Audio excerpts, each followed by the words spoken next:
Welcome back to Cocktails and Classics. It's a bit nippy. Nipply. Did I say nipple?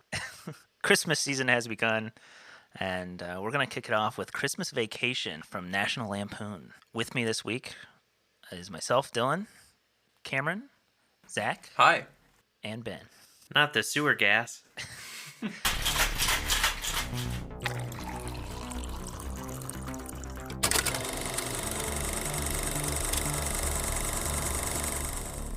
To kick everything off and get everybody in the right mood, I'm going to introduce our little cocktail for this week. This week we're sipping some eggnog. In one scene, Chevy Chase's character is just downing some eggnog out of the, is it Wally World? Yeah, the Wally World Cups. Yeah. I haven't seen the first Vacation in a minute, so. Cousin Eddie and Clark also share a drink together of some eggnog at one point when they're having some small talk. So we used Jerry Thomas's recipe. Jerry Thomas is credited with the first cocktail book in existence, and this is his Baltimore eggnog. You need a spoonful of fine white sugar or about a half ounce of simple syrup, 1 egg, 1 ounce of Jamaican rum, 2 ounces of cognac, and a half ounce of Madeira rainwater wine. And then you're going to top it with some milk. This is a very boozy drink. So if you're looking to get turnt this holiday season, highly recommended. I've never had eggnog before. So this was, it was kind of my mission this Christmas season. And I was like, I'm going to make some eggnog, whether it's like a cocktail individual one or it's like a big batch. I was going to make some eggnog. And I'm whelmed so far. Okay. Were you This expecting cocktail- some hype? Yeah, because it's like, I feel like it's one of the things for Christmas is like, it's eggnog season, boys. And I'm like, all right. So it's got to be like good. And it's all right. It's very boozy, which isn't necessarily my thing.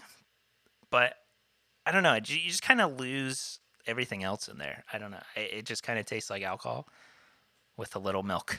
Yeah, I do wish it tasted a little more like egg. But I'm a Ew. batch eggnog guy. When I make eggnog, it's like by the gallon at a time. So I have about 3/4 of a gallon of eggnog in my fridge. We might have to take a break so I can go get some more. We'll see how these go down, but they're pretty good. Do you put vanilla when you make it in a batch? Do you like put flavoring in there? Not this time, no. Okay. No, not this time. Because I feel like if you had flavoring, it would probably be a little better. Yeah, maybe a little splash of vanilla in there. Wonder if I you can could see use that. like a vanilla. To be honest, you could probably use like a vanilla flavored alcohol. Maybe like a Ooh. vanilla rum or something. There you go. Yeah, whipped vodka from like. Oh, no. Oh God, you Gross. stop. You stop that right now. Yeah, I'm not an eggnog person. I think it's like the texture for me. It's like frothy, and the times I've had it, it's like thick. Yeah, it's a thick drink. It's almost like it's called like I think it's kefir. It's like the Russian. It's like the melted yogurt. Yeah, I know what you're talking Yeah. Every time I've had eggnog, it reminds me of that, and it's just gross. So I can't do it. And then the Yeah. froth is just weird. When you really look at the ingredients and like what you're making, eggnog is essentially like a melted custard with alcohol in it. That's really the gist, you know? Yeah. So it makes sense why it's so thick. And yeah, I can see you're either a fan or you're not. It's something everybody should try.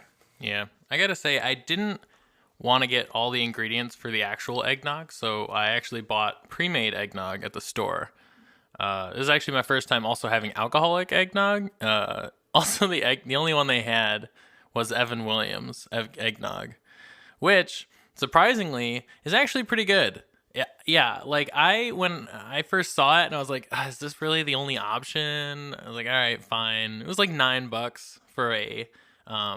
It was $9 for a fifth of like it. a half gallon. No, a fifth of it. Yeah. Is it already pre-mixed? Yeah. Yeah, You I just thought pour that it was a in. mixer. Yeah, no, it's not a mixer. It's all already mixed. It's 15% alcohol. Yeah. You just pour it in a cup and drink Huh. it. Put some nutmeg or some cinnamon on it, and you're done. I thought you were talking about like the milk cartons. Does it come refrigerated? I don't know, No. but here it is. Actually, That's- it may seems- have been. I don't remember, but It seems kind of weird to just have like unless they don't use actual eggs in it, which Yeah, they I'm probably sure they don't. They probably probably It's don't. pretty cheap. I was like, how the hell do you have something that contains mixed eggs and milk, and you just leave it on the shelf for, I don't know, a couple months till Christmas time when someone finally buys it? At room temp. Oh God. Yeah, I Playing a honestly dangerous don't game with know. that 15% alcohol. It's all curdled. It's basically No. scrambled eggs. It's basically cottage cheese with whiskey in it. You know, Everything a but growing anyway, boy needs. so if you if you like eggnog and you don't want to spend a bunch of money getting like a bunch of different ingredients and trying to make it yourself, this is actually a pretty good alternative. I've never had it alcoholic before, but it seems pretty good. I've had eggnog normally and I like it, so I knew that going in. If you make some eggnog, which I hope you do this holiday season, mix some up and send us a picture. Let us know what you think of it. Tag us at Cocktails and Classics Pod on Instagram, or use the hashtag Cocktails and Classics. Also, send your movie and drink recommendations over. We'd love to hear them. We have some thoughts on our Christmas movies, but if you guys really want something, tell us what you want. What you and really, if you really haven't seen- want. What you I'm sorry, I couldn't let that slip. yeah, Ben's flabbergasted me now here. The Spice Girls. It does say if it's opened, it should be refrigerated. And if your bottle has gone lumpy or the mixture has separated, do not drink it. You know what? This sounds just like Bailey's. I bet Yeah. you it's eggnog flavored Bailey's. It's probably very similar, yeah. If you haven't seen National Lampoon's Christmas Vacation, check it out. Come back. We're going to spoil it. This week we watched National Lampoon's Christmas Vacation, a 1989 film starring Chevy Chase, Beverly D'Angelo, Juliette Lewis, Cam. E.G. Marshall was in this film, who was juror number 4 in 12 Angry Men. your favorite movie. Wow. Randy Quaid of All my Independence Day homies hate fame. Randy Quaid. Doris Roberts of Everybody Loves Hates Raymond. No. Everybody loves Raymond. It's Everybody hates Raymond. Doris Chris. Roberts is sane. I love Chris. I hate Raymond. She's Sorry. she's also the star of Grandma's Boy. Julia Louis-Dreyfus is also in this movie. Yes. I always forget she's in this movie, and then like once it's taking place, I'm like, yes, I forgot, but these are the great bits. So I feel like I forget, and then I see her, and I go, "Wait, is that Julia Louis?" Like the first time you see her in like the sunglasses, and you're Yeah. like, "Wait, is that Julia Louis-Dreyfus?" And then halfway through the movie, you see her again, and you're like, "Oh yeah, that is Julia Louis-Dreyfus." Why is the carpet all wet, Todd? I don't know, Margot. It's just like when it cuts to them every time, I'm just like, God, why is this in the movie? But at the same time, that's like very great like lines. Like they're like, where are you gonna put a tree that big? Bend over, I'll show you. I wasn't talking to Man, you. if only I'd never heard Zach say that exact line. Oh, I don't know, about 1,000,000 times in my entire friendship with him. Yeah, I didn't realize that came from this movie. Is that like? Did not. That's know where I that. learned it. I don't know if it I has an don't. earlier Yeah, I was gonna say I don't origin. know if this is the origin Well, of that. sure, like- but I mean, for Zach, it is. That's where I got it from. Yeah. Christmas Vacation is the story of the Griswold family and their plans for a big family Christmas get together, which turns into a disaster when the whole family shows up. Clark doesn't get his Christmas bonus, and hijinks ensue. Yeah. Hilarity ensues. Without giving too much away, it sits at a 7.6 out of 10. Did you just say without giving too much away when we literally give a We're spoiler literally about to talk warning about it. That's on what we're this here to do. podcast? Guys, He's shut like, up. without giving too Shut up. much away. Written by John Hughes. Without giving too much away, Snape kills Dumbledore. By the way. Cameron, we can't talk about that, or else Audible has to send us specific rules on what we can and can't say. Shit. Yes. No talks about boys under cupboards. Written by John Hughes. Did he also wrote Home Alone as well, right? I think so. Maybe that's why this one ages so well and the other Lampoon movies don't.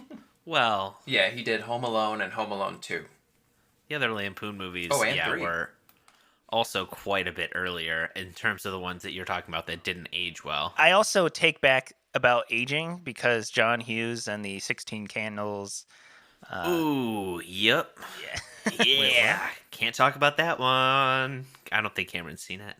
16 Candles? I've seen the movie. Oh, then the super offensive Asian character in the movie? Oh, Yes, I don't remember Long it. Duck Dong. It's been a long time. Or maybe I haven't seen that one. I don't know. It's hard to tell. All of Molly Ringwald's movies are the same. Wow. Yeah. So John Hughes wrote National Lampoon's Vacation, European Vacation, Christmas Vacation. He wrote Uncle Buck, wrote Home Alone, 1, 2, 3, Zach said.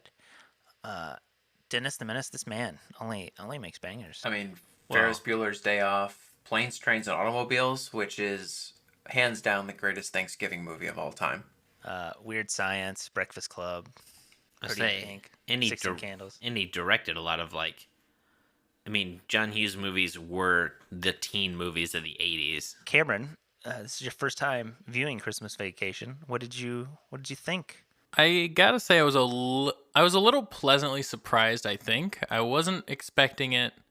I wasn't expecting it to blow me away. But I was actually had pretty low expectations for this one, especially after watching Animal House.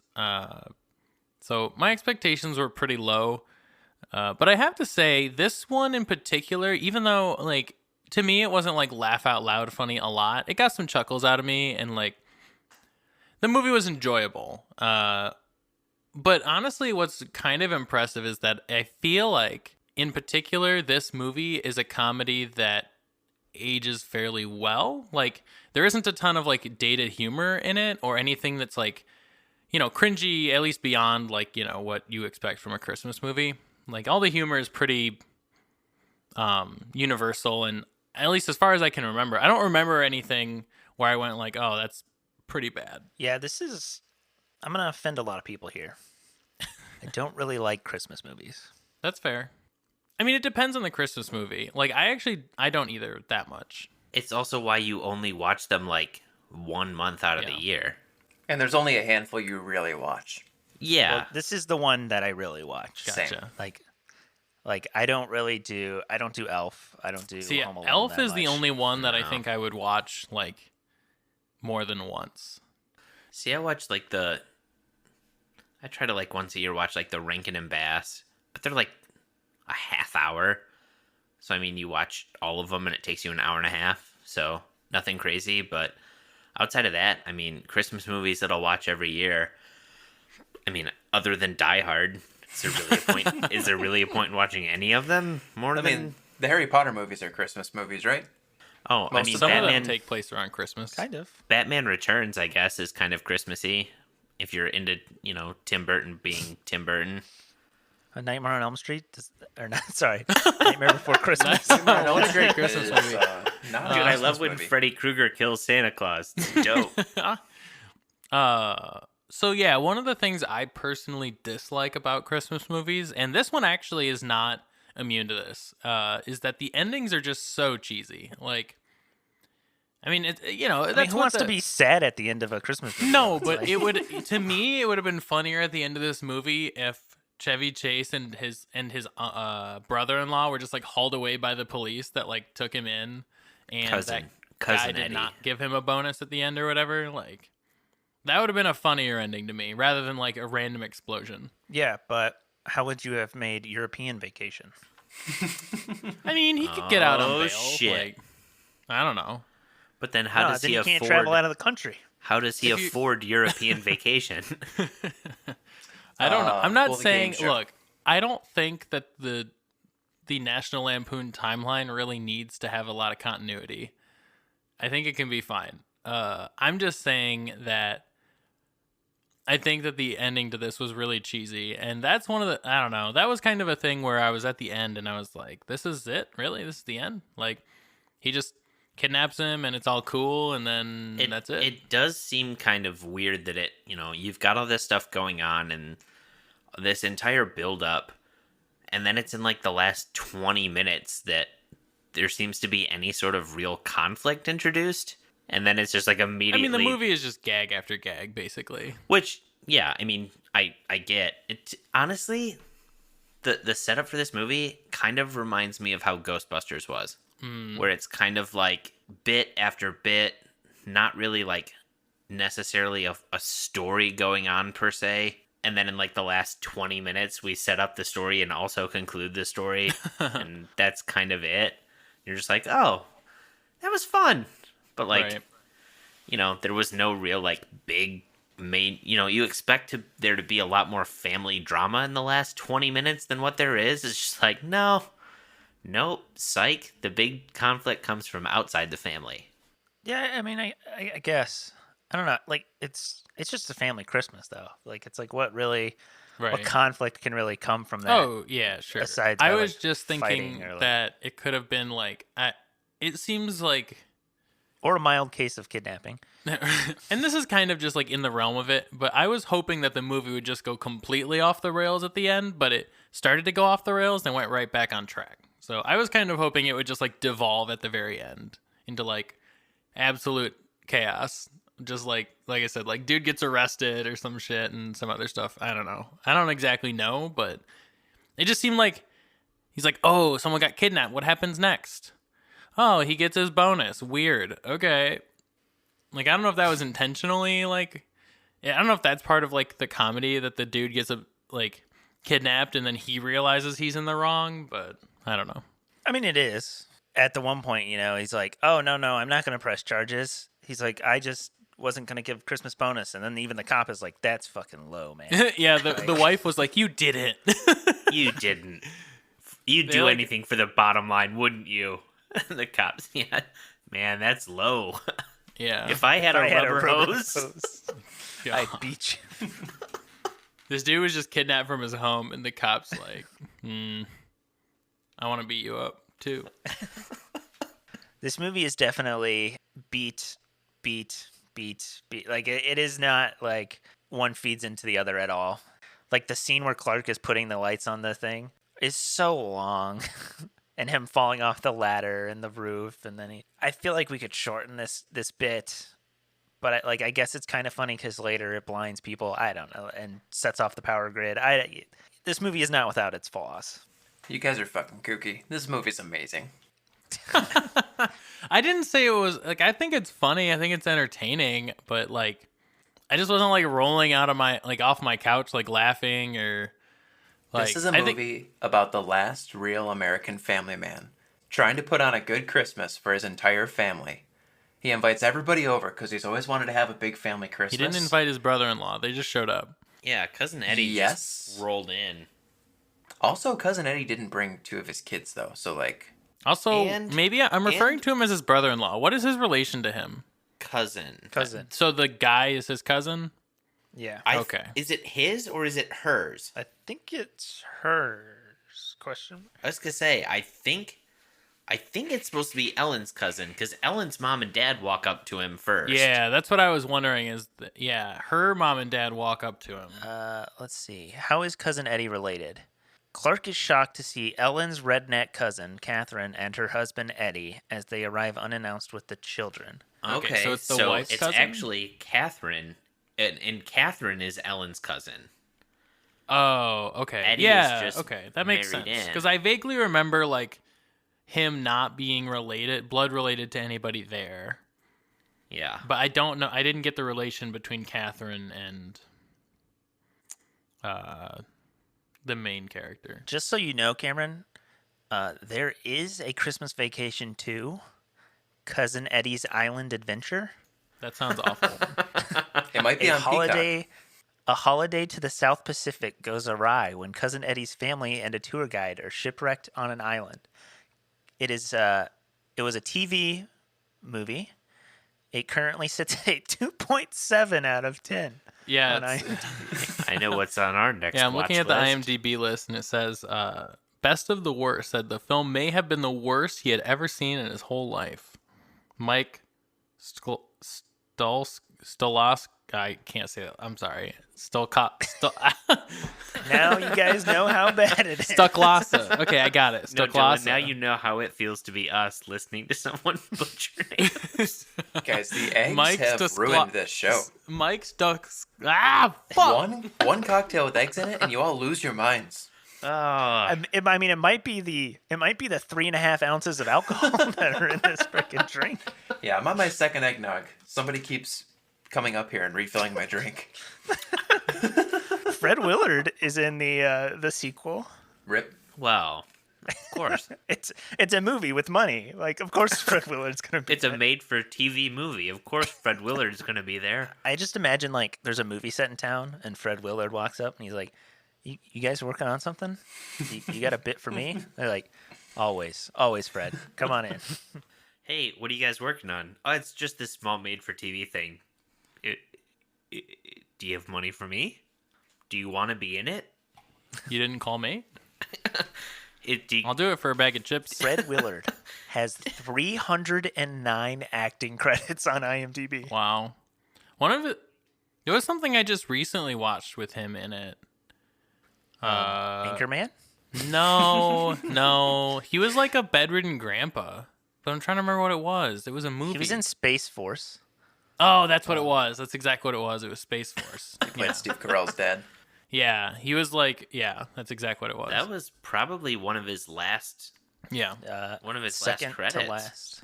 Here's the real question. Here's the one I wanted to ask you guys. Because I have my opinion, but I want to know yours. Is Clark Griswold a good dad? Is he a good family man? He's not a good family man, I don't think. I go back and forth on that question. I think it's a good question. I think he is. I think at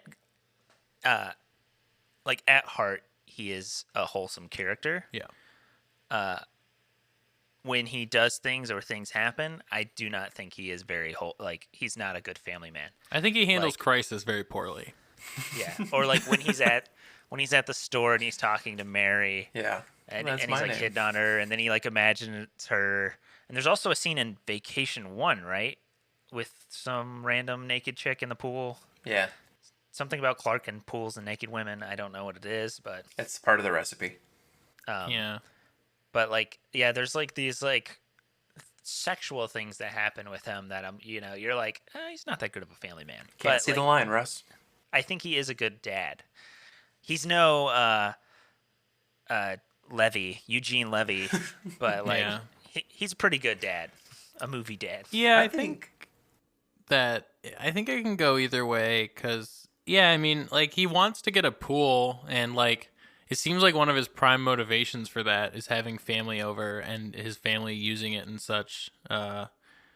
But at the same time, it gets really weird. Like, later, he has the chainsaw, and his kid, like, walks up to him to try and calm him down, and he's just, like, got a crazed look in his eye, and he's just holding the chainsaw, and his kid's like, all right, I'll see you later. All right, good talk. Good talk. Bye. Yeah, every National Lampoon's like vacation movie, at the heart of it is driven by Clark trying to go over the top being a family man, but I do think he does a bad job. Well, because, like, yeah, I feel like a true family man would recognize that you don't actually need to do any of those. Like, Yeah. you don't need to do that, and you don't need to do any of those things. Now, Clark Sr. comes in clutch in this movie and delivers a very nice father-to-son speech to Clark. Tells him, you gotta stop rustling everybody's jimmies so much. Drink more whiskey. That's essentially the cliff notes of what Clark Sr. says to Clark. Yeah. Words to live by. Drink more whiskey. Also, Cam, I don't know if you noticed this. Rusty. Clark's Oh, yeah. son Yeah, I was is going to mention this. Howard. No, no, he's it's Leonard, Leonard sorry. in Big He's Bang Leonard Theory. and the Big Bang Theory. Leonard. The original Rusty. Okay. Yes, the main character that's not Sheldon. Uh, So, like, the main character The for the one that- first the one that yeah. gets Yeah. with, Okay. I did Kaylee not notice Cuoco's that character. because Yeah, Big Johnny Bang Theory Galecki. is a scourge on the earth, but that is an interesting fact. There's a lot of quotables in this film. Too many. There's a lot of great scenes. We talked about this as basically just a gag-based movie, cut from gag to gag. You guys have favorite quotes? You guys have favorite scenes? I know Zach's favorite quote. I got a ton. There's the bend over, I'll show you is the classic. That's the one The that funny jumps out retort to that too is the you're gonna talk to me like that, and he's like, I'm not talking to you. I'm not talking to you. to me. Anything that Eddie says. Oh, yeah. Hey kids, I heard on the news that an airline pilot spotted Santa's sleigh on its way over from New York City. And Eddie looks at Clark and goes, Are you serious, Clark? He's just so nonchalant about everything too. Like he's like, oh yeah, the dog drank a quart of Pennzoil or something. Shitter's full.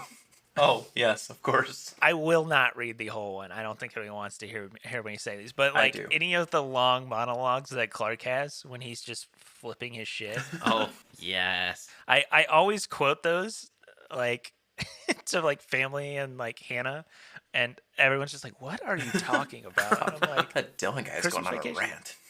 a rant. Fun fact about that scene: Chevy Chase actually had the actors. "It's all improv," and It's improv, but he wrote down a lot of the words on note cards and had the cast hold them so he could remember all of it. I do not blame him. Real don't SNL either. style. I'm surprised they didn't just straight up have a cue card. Oh yeah, like once you get to the dog kissing, brainless, dickless, hopeless, heart, like those ones, would be so hard to remember. At that point, I would just be making shit up. Let's be honest.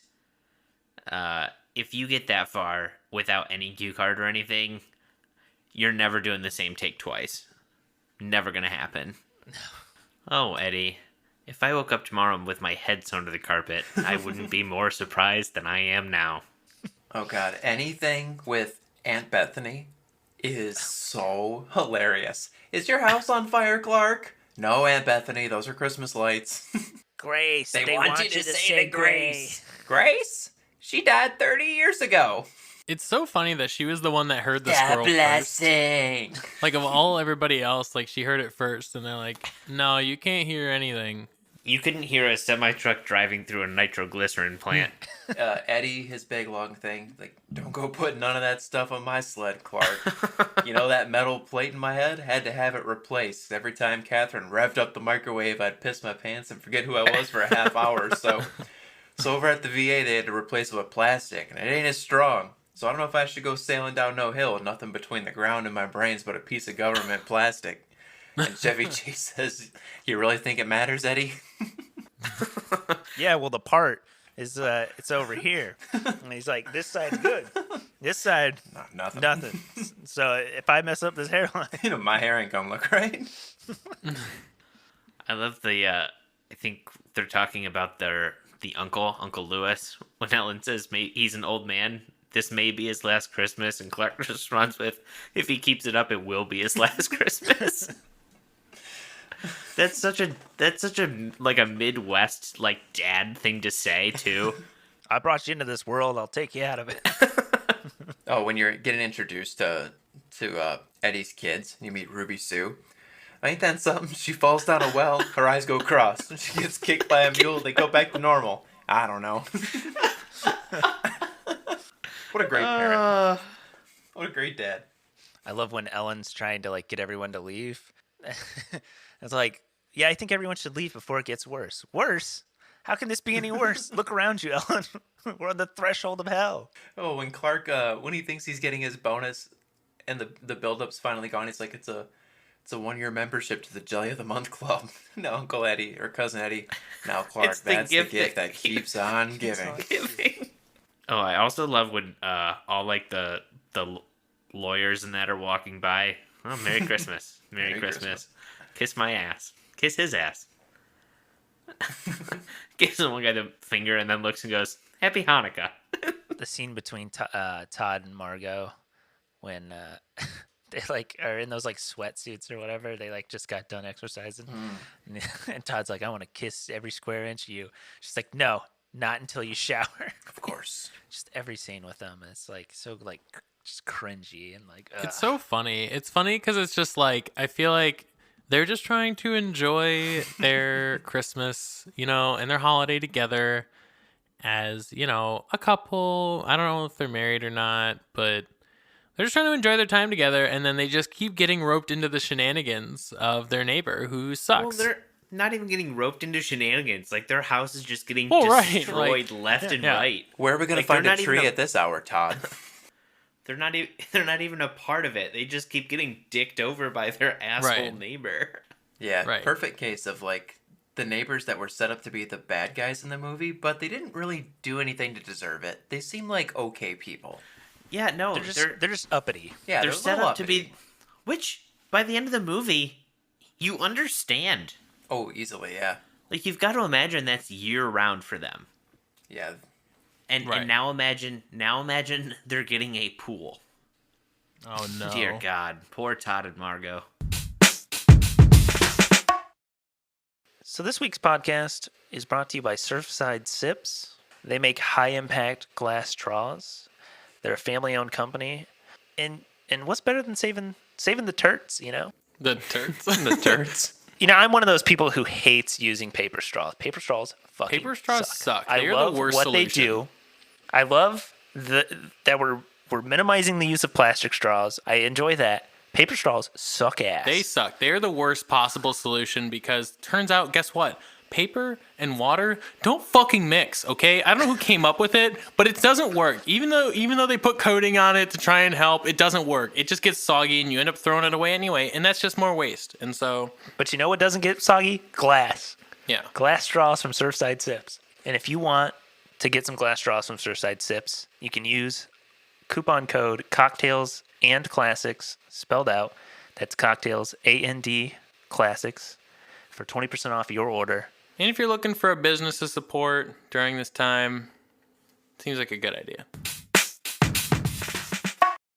Today's episode is brought to you by Audible. Audible is the leading provider of spoken word entertainment and audiobooks, ranging from bestsellers to celebrity memoirs, news, business, and self-development.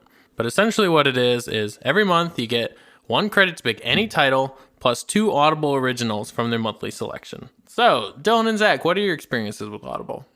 So, working from home nowadays, I recently used Audible to rip through one of my favorite book series. It's always great to go back and revisit some of your favorites. And since we've recently done From Russia with Love, you could check out some of Ian Fleming's books on Audible. They have Dan Stevens, Toby Stevens, Damian Lewis, many great narrators. Read through Diamonds Are Forever, From Russia with Love, Live and Let Die. So maybe you want to get into the James Bond novels as well as the movies. To start your free 30-day trial, go to audibletrial.com/cocktails and classics, all lowercase. Again, that's audible.com/cocktails, and classics. After your free trial is up, it costs $14.95 per month. However, there are no commitments, and if you can't decide what to listen to, that's okay. You can roll your credits over up to 1 year. A little bit of a tradition around here is Zach takes over and puts us through a little trivia quiz. Zach, what do you got for us on Christmas vacation?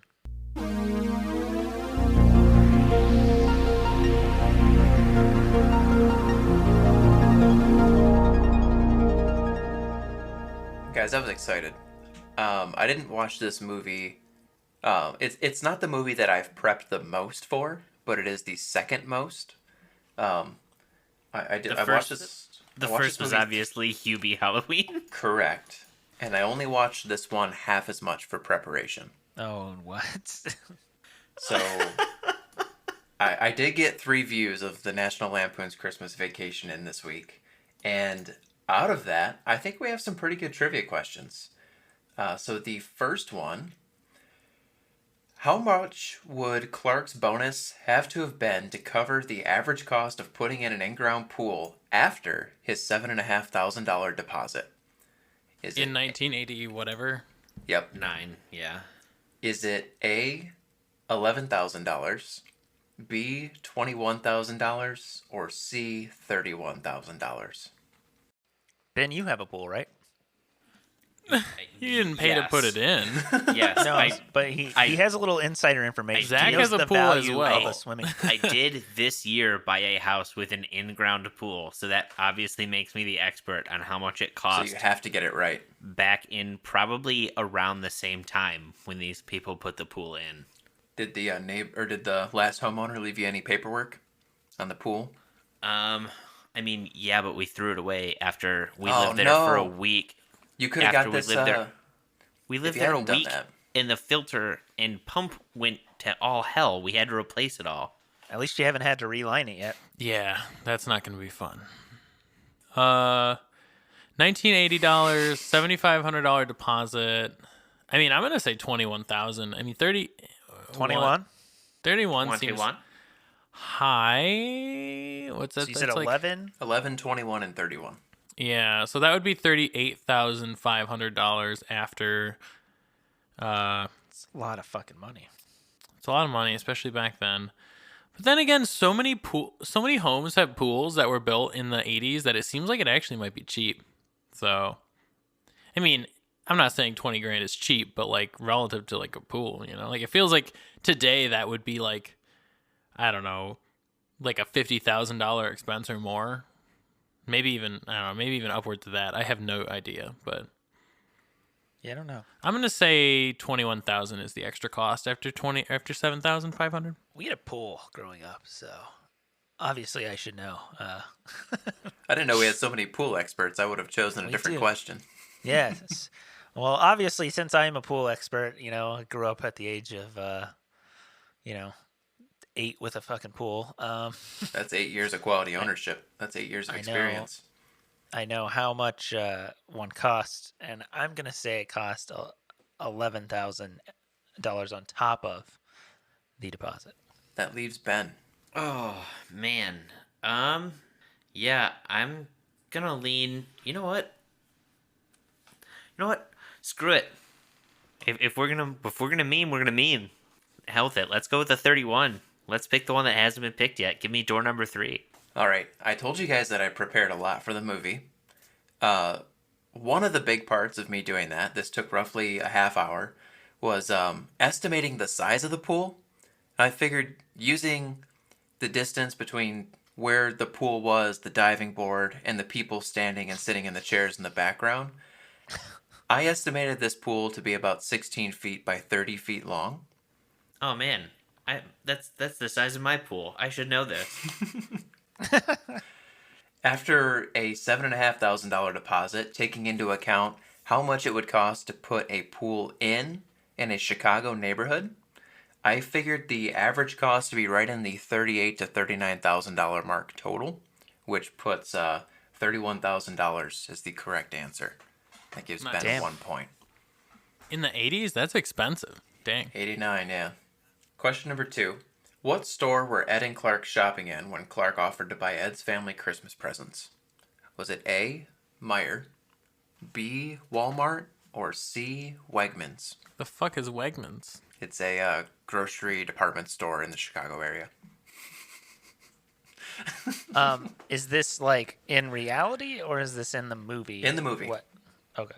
I know what it is, so I'm gonna. I mean, I guess I'm gonna say Wegmans, but that doesn't really make sense for toys. But I'm gonna say Wegmans anyway.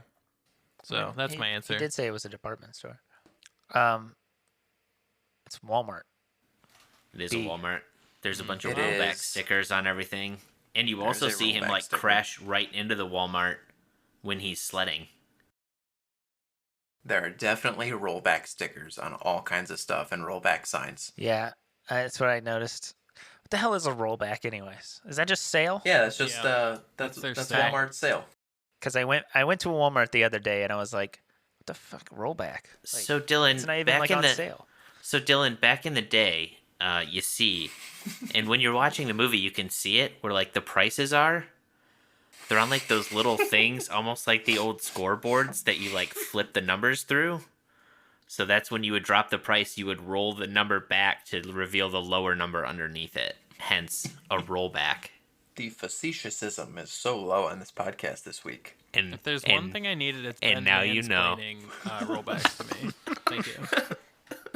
Did you know what they were? Did you know how it worked? All right, Ben See, is Ben, back is a direction that is the opposite of forward. See, Ben, Walmart is one of the largest retail chains in the United States. Now, if we can both agree that Walmart is a retail chain, I'm gonna Ben Shapiro this for you real quick.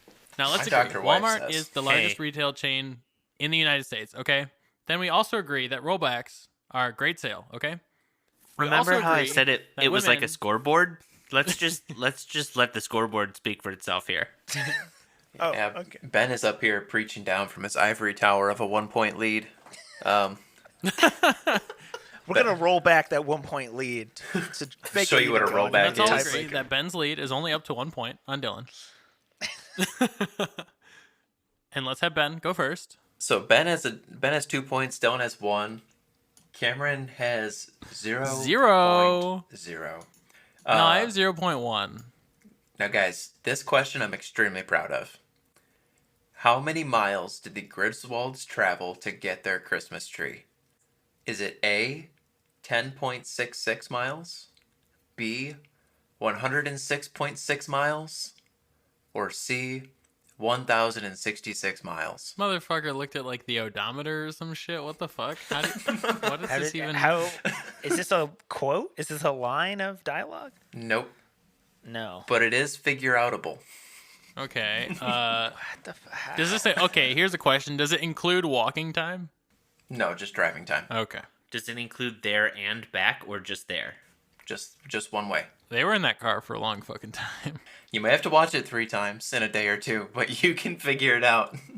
This is fucking absurd. Dear God, man. I just want to hear the explanation after the point of like how you came to this conclusion of distance. Simple This is calculation, just- man. Fucking bonkers of a question. Wait, hold on a second. I have to think. Because I think I just realized what it is that Zach's alluding to. I think it's 1,066. Or I'm way off. Wait. God, son of a bitch. Nope. To be fair, the numbers are very far apart from each other. Oh, So if you're not right, you're going to be way off. God. I know. I'm just trying to think. I mean, if you think you got it, and you're confident, you can just dunk on them. Doesn't matter what they answer if you get it right. I'm going to stick with 1,066. I was gonna say 106.6. I'll say 106.6. Did you find out because of where the fucking license plate on the other cars are from? No. Oh, that's They- what I thought. They pass by 2 signs on their way to get the tree. One shows that they're on Colorado State Highway 9, Oh my god. and the other one that they get off at This is is a awesome. junction near Silverthorne, Colorado. It was awesome. So it was like 1,000. So when you Google Maps it from Silverthorne to Chicago, it's 1,066 miles or a 15-hour drive. Oh my god. Jesus So they Christ. drove with that tree on their car for 15 hours. Their gas mileage was terrible. Yeah, 30-hour drive for a tree that burnt up pretty quick. So, guys, if you just want to go ahead and take a quick second to roll back that score, that's a clean sweep for ya boy. That is Ben with a perfect 3. Now, if you guys think I worked hard on that one, you're not going to believe how hard I worked on the tiebreaker. God. Jesus Christ. So this is the traditional closest without going over. How much would it cost to power the Christmas light display on the Griswold's house for 1 month? He said 25,000 lights, and they said what kind of lights it is. So I guess you'd probably go off that calculation. Oh yeah, you do exactly that. And I'll even tell you, you figure out how much the average kilowatt cost in Chicago at that time, and then you just multiply the numbers together. It's that Right, easy. easy. It's that easy. And one of us here did it. Well, he does shut down the power grid, turning it on. I have no idea. How much does it cost for a month? Yes. Yep. Yeah, for how much 31 did it days. cost? Now, okay, Zach. I'm gonna say Question. something like Clear- $200. Clarification. Is he keeping it lit 24/7 or just like for a couple hours a night? No, what's good call. the So the calculation I used was he kept his lights on from 7 p.m. to midnight, so 5 hours a day for 31 days. I'm gonna say $1,100 for a month. I'm gonna say $368. Your boy Dylan would have taken that answer. So 25,000 light bulbs at roughly 0.08 watts per bulb gets you to about 2,000 watts. So roughly 2 kilowatts, 5 hours a day is 10 kilowatts per day, times 31 days is 310 kilowatts. The average price per kilowatt in Chicago is $38. which Wow. puts us at $3,300 for the month of December, 5 hours a day. Wow. Good thing he didn't put his Christmas lights up until like December 14th or something. So if you ever see those houses on the news and they're like, "Oh, look we have more lights than the Griswolds," now you know. Well, What but that people costs. today probably use LEDs, and those are Yeah, more cost true. efficient. Yup. By a lot. They use the CFL bulbs. Those are still relevant, right? You can still get them at Home Depot. Those of us who have seen Christmas Vacation before, we broke down our ratings based off memory and nostalgia, and now I want to know if your ratings have changed or not. Cam's going to go first, and he's going to give us his first impression of Christmas Vacation. All right. So, did I love this movie? No. Did I hate the movie? No. I think that this movie was pretty funny, and surprisingly, the humor was. I think that this humor will last a while. That said, though, I didn't think it was like absurdly funny, or like I'm not like dying to go back to it. But I'd give this movie a probably about a 5 out of 10. Like, I think it's like a decent enough movie. If it's on in the background, you can kind of just chill and watch it. But you're not going to like sit down and watch it. And I think there are probably in my opinion, there are other better Christmas movies that you'd probably watch over this one. I know you disagree, Dylan, but I think there are probably other ones that you'd probably watch over this. So I'm going to give it a 5 out of 10. It's been a hot minute since I'd seen Christmas Vacation. I remember some of the bits, him, falling off the roof with the lights, Cousin Eddie with the beer hosing shit into the sewer, but not like enough of it to really give it a strong rating going into it. After rewatching it, I agree with a lot of what Cam said. I mean, it's a good, I don't know that I could watch this movie every year. It's a movie that I would, probably have on in the background while maybe doing like Christmas decorating or baking or something. If you look up and you catch a bit, you might get a laugh out of it or something. But I gave it like a 6. Just not really my Christmas movie of choice, but it's worth a watch. It's definitely something just to kind of check out, or something to have on while you're trying to get into the holiday spirit. My wife is a huge Christmas movie fanatic, so I watch this movie at least once a year. And this is the one that I'm like, I'm ready to sit down and watch this one. Is it a good movie? Not really. Is it funny? Is it like fun to watch during Christmas? Yeah. Going in, I gave it like a 6 out of 10. I don't know. This movie's it's a lot of fun. It does hold up relatively well. There's not really much language that is too testy. There's not really too many gags that are racy or like not PC anymore. Maybe that's just because it's a Christmas movie and it's trying to be slightly family friendly. And I feel like Christmas movies are aged somewhat well. They try to be timeless. I like Chevy Chase in here. I hear he's not that great of a guy to actually work with. He's kind of an asshole. But I think he does a good job of carrying this movie. And I'm going to leave it at a 6 out of 10. It's definitely my favorite Christmas movie and one I will keep going back to. And if you haven't seen it, I do recommend checking this one out. I'm going to say a lot of the same things you guys said, but I'm going to give this movie a 9 out of 10. Oh. This movie is... I agree with you Jesus. guys. It's mediocre. Anyway, here's no, 9 out not of that 10. it's mediocre. This movie is funny. This movie is wholesome. 9 out of 10. This is undoubtedly, unquestionably, the best Christmas movie Move over there all is. the President's Men. National Lampoon's Christmas Vacation's coming to town. No, it's season 2, season of subjectivity. Okay, If this hold movie is on, you said I'm a 9? watching it. All right, keep talking. If the movie's on, I'm watching it. I've watched it 3 times this week. I will probably watch it again before Christmas. This movie is good from end to end. I get Dylan's point about it going like beat to beat to beat. And yeah, there's no like big, long character developing arc, but it's just an hour and a half or so of here's nonstop laughing with a couple heartfelt things in between. Just enough story to tide me through. And I think the rewatchable factor is like through the roof on this. If you enjoyed this, don't forget to rate and subscribe. Check us out on Instagram at Cocktails and Classics Pod, and use the hashtag Cocktails and Classics to send us your movie and drink recommendations. Christmas is coming up. Grab some Surfside sips. Listen to our podcast, obviously, first. But maybe you sign up for that Audible trial, and then on your drives, maybe you're going to see family. Not that we advise you do that. No. Maybe don't do that. Stay at home. Maybe Zoom this year. Maybe think about Zooming. Maybe don't go give your mom COVID and kill her. Maybe you do it over Zoom so you can have Christmas with her next year. You know? Do check us out, though. Our social media is definitely better than the podcast, so make sure to go check stands that out.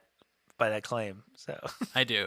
The social media game is probably better and more high effort than this podcast, so check it out. Man, wow. I wish it got the response of the high effort, but yeah. Well, neither really do, so Share us with your friends, and as always, watch responsibly.